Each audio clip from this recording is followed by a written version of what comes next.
ተወዳጁ ተዋናይ ደራሲ እንዲሁም አዘጋጅና የቴሌቪዥን ፕሮግራም አቅራቢ ነጻነት ወርቅነህ በተወለደ በ43 ዓመቱ ከዚህ ዓለም በሞት ተለይቷል።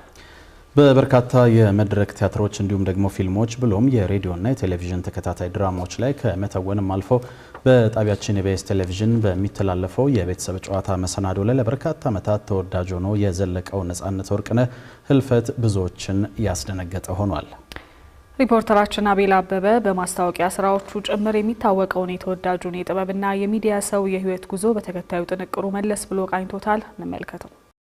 ለማትይዘው ዛሬ ነብይ ይዘው ነገ እናንተ በዋስ ትለቁትና የኔ ጥርስ በጠንሽ ቦክስ አለ ውሃ ይዋጣል መሬት ቢዘረገፍ ታላቅ ነው መሰለ። አዲስ አበባ ከሰፈሮችም ኡራኤል የዚህ ባለ ተሰጥኦ ሰው መፍለቂያ ሰፈር ነው።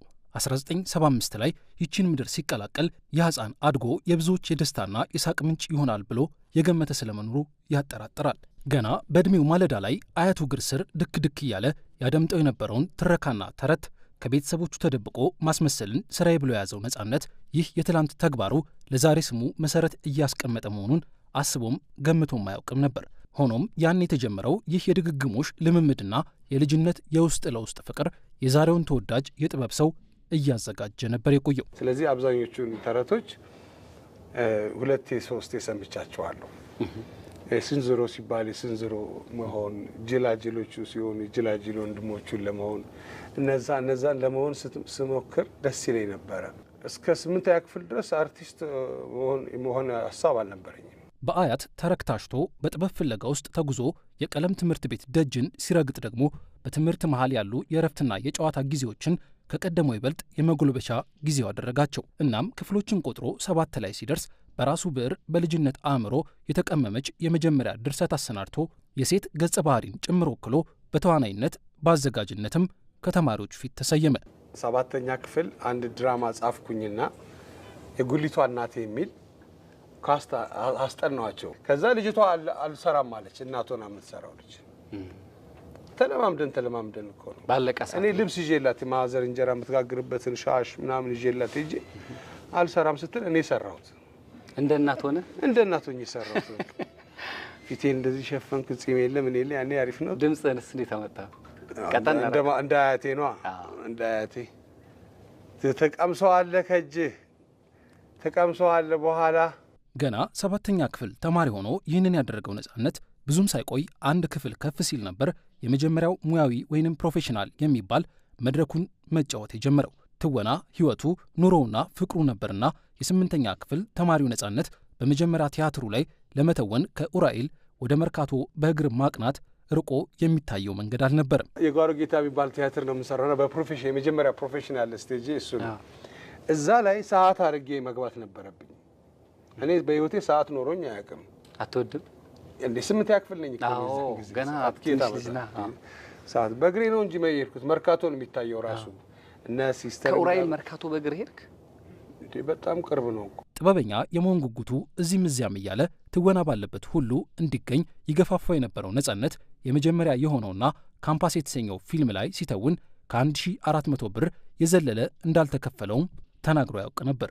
ከልጅነቱ በሬዲዮ ድራማዎች ላይ በመሳተፍ ክፍያን ሀብሎ መቀበል የጀመረው ነጻነት ከመዘጋጃ ቤት የትወና መድረክ ላይ ተመልምሎ ነበር ለሲኒማ ያልበቃውን የመጀመሪያ ፊልሙን የሰራው።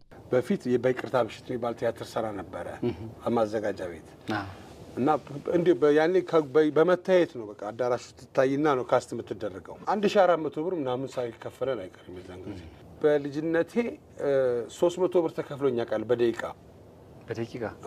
ሬዲዮ ድራማ ማለት ነው። በዲኬቲ ስንሰራ ይህ የጥበብ መንገድ ከዚህ ያደረሰው ነጻነት ወርቅነህ የፑሽኪን ቤተኛ ሆኖ የሥነ ግጥምና የትወና መድረኮችን ሲያስተናብር ነበር። ከጸሐፌ ተውኔት አያልነህ ሙላት የተሰነዘረው አስተናባሪ ሆነህ እንዳትቀር የሚል ተግሳጽ ፍሬሽማን ቲያትር፣ ባለቀለም ልሞች፣ የአንቺው ሌባ፣ ኤፍቢአይና ክላስሜት እያሉ የሚቀጥሉት ፊልሞቹ እንዲወለዱ ምክንያት የሆነው። ከዚያ ተግሳጽ መልስ ነበር እንግዲህ ጥርስ የማያስከድነው ኮሜዲያኑ፣ ደራሲው፣ አዘጋጅና ፕሮዲውሰር እንዲሁም የቴሌቪዥን ፕሮግራም አስተዋዋቂ የሚሉ ተደራራቢ መጠሪያዎችን ከፊቱ ያስቀደመው ነጻነት ወርቅነህ የሚለው ስም በኢትዮጵያ የሚዲያ ኢንዱስትሪ ውስጥ ገዝፎ ለመውጣት ማኮብኮብ የጀመረው። እዛ በድራማ አጫጭር ድራማ በምንሰራበት ሰዓት አርብ ነበር የምጽፈው፣ ሰኞ ስለሚቀርብ አርብ ጽፍና ቅዳሜና እሁድ አጥንተን ሰኞ ይቀርባል እና ብቻ አስተባባሪ ሆነ እንዳትቀር ምናምን አለኝ። እቺ ደግሞ ፈለቀ አበበ ደገመልኝ አንድ ቀን አስተባባሪ ሆነ እንዳትቀር ምናምን አለኝ። ኦኬ ምናምን ብዬ ምን ማለት ነው ምናምን ብዬ አስብ ነበር። ከዛ እነዚህ አጫጭር ነገሮች ወደ ትልቅ ፍሬሽማን የሚባለውን ቲያትር ማሰብ ጀመርኩኝ ምናምን። ከዛ ባለ ኤፍቢአይ መጣ ምናምን እንደዚህ ያሆነ መጣ ማለት ነው። በቀበሌ 10ሩ መድረክ ከተወነው የመጨረሻው ኃጢአት ቲያትር እስከ ብሔራዊ ቲያትሩ የዳዊት እንዚራ የዘለቀው ባለጥበብ ፊልሞቹ የሚወደዱለት፣ ጨዋታው የሚጥምለት፣ የማስታወቂያ ስራንም በራሱ መንገድ የቃኘ ሰው ሆኖ የዘለቀ ሰው ነው። ቾምቤ፣ ሚስተር ኤክስ፣ ሲቲ ቦይስ እንዲሁም ሳልነግራትና ሌሎችም ፊልሞች ለኮሜዲ ዘርፍ የተሰራ መሆኑን ያስመሰከረባቸው ፊልሞቹ ናቸው። ላለፉት በርካታ ዓመታት ኢቢኤስ ቴሌቪዥን የብዙዎች ቤተኛ ሆኖ ለመዝለቁ በቀዳሚ ምክንያትነት ከሚጠቀሱ ፕሮግራሞች አንዱ የሆነው የቤተሰብ ጨዋታም ቢሆን ድምቀቱ የተቀዳው ከዚሁ ቤተሰባዊነትን ከተላበሰው የነጻነት ወርቅነህ የአቀራረብ መንገድ ነበር። ነጻነት በፊልሞቹም ሆነ በኢቢኤስ ቴሌቪዥን ስሙን ከፍ ባደረገበት የቤተሰብ ጨዋታ መሰናዶ ከተወዳጅ ቀልዶች ውስጥ የሚጨለፉ ማህበረሰባዊ ሂሶች፣ ሊታረሙ የሚገባቸው ሕጸጾችና ቁም ነገሮች ጥቂት አልነበሩም። በነጻነት አንደበት ሲነገሩ ቀልዶች ቀልድ ብቻም አልነበሩም። ላለፉት ጥቂት ዓመታት በጤና መታወክ የተነሳ የሕክምና ክትትል ሲያደርግ የቆየውና ዛሬ ህልፈቱ የተሰማው ተወዳጁ ደራሲ፣ ዳይሬክተር፣ ፕሮዲሰርና የቴሌቪዥን ፕሮግራም አስተዋዋቂ ነጻነት ወርቅነህ ትላንት ጥር 7 ያደረገው የቤተሰብ ጨዋታ ቀረጻ የህይወቱ የመጨረሻ የስንብት ቀረጻ ይሆናል ተብሎ አልተጠበቀም ነበር።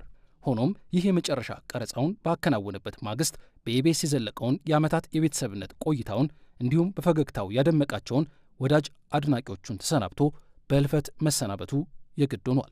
በጨዋታው ብቻ ሳይሆን በቁም ነገር አዋቂነቱ ጭምር በወዳጆቹ የሚጠቀሰው ነጻነት በአንድ ወቅት ወደዚህ መወደድን ወዳፈራበት ሙያው የተቀላቀለው ሰው ሲደሰትና ሲስቅ ለማየት ባለው ጉጉት መሆኑን ተናግሮ ነበር። ብዙ ሰዎች ሲያዩኝ ፈገግ ሲሉ ደስ ይለኛል። እኔ በፒያሳ ወይም በ4 ኪሎ ወክ ሳደርግ ሰው ትከሻዬን ሲመታኝ በጣም ደስ ይለኛል።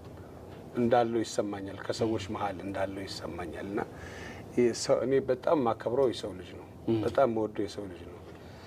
እና ለኔ ልዩ ነገር ሰው ነው። ሰው ሲደሰት በጣም ደስ ይለኛል። ቢያለቅስ እንኳን ደስ ይላል። እንዴት? እሱ ነው የሚችልበት፣ ማልቀስ የሚችልበት እሱ ነው።